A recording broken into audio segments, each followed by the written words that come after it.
Untuk hari ini akan kita bahas mungkin bagi rekan-rekan sekalian yang pas mengendarai mobil itu untuk kondisi setir ini lari sendiri ya, atau dia kadang narik ke kanan atau narik ke kiri.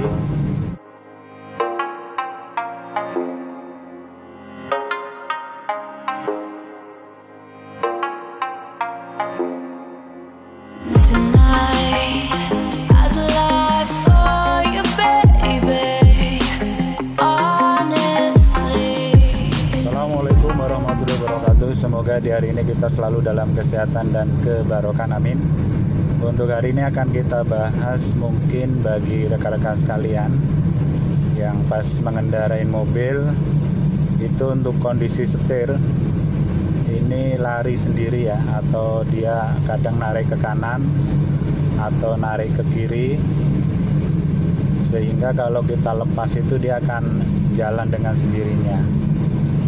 Ini saya posisi jalan, nah ini sebagai contoh saja ya, tidak boleh ditiru ini. Jadi ini saya posisi jalan, sekarang setir ini saya lepas.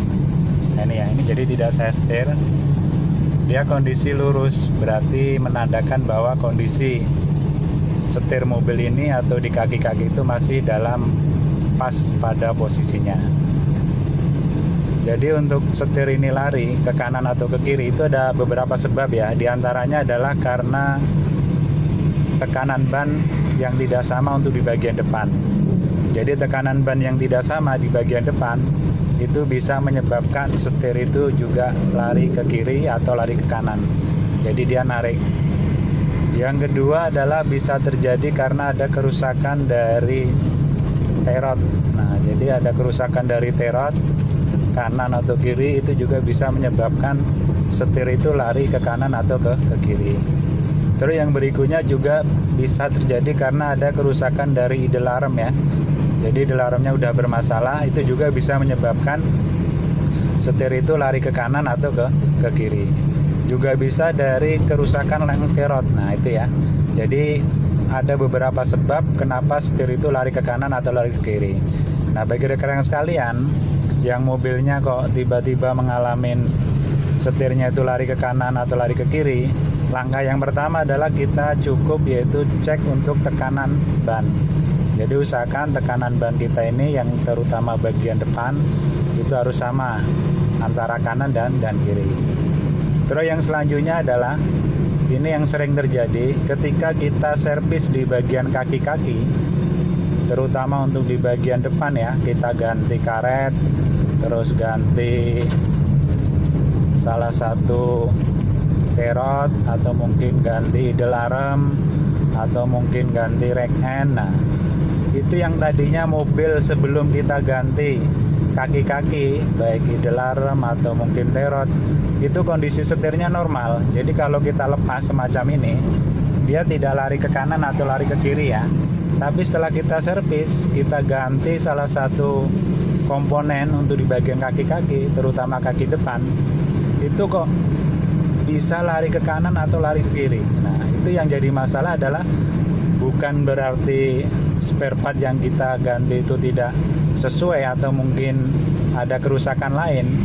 Itu masalahnya adalah harus disetel terutama untuk di bagian terot. Nah ini, jadi bagi rekan-rekan sekalian yang mengganti untuk bagian kaki-kaki, terutama di bagian depan, walaupun itu hanya karet, itu biasanya yang terjadi pas setelah selesai diganti, itu akan terjadi kadang-kadang setir itu lari ke kanan, lari ke kiri. Nah jadi kalau sampai terjadi semacam itu tidak ada kerusakan apa-apa di kaki-kaki kita. Cukup kita cek, pertama adalah tekanan angin harus sama untuk ban depan, kanan, kiri.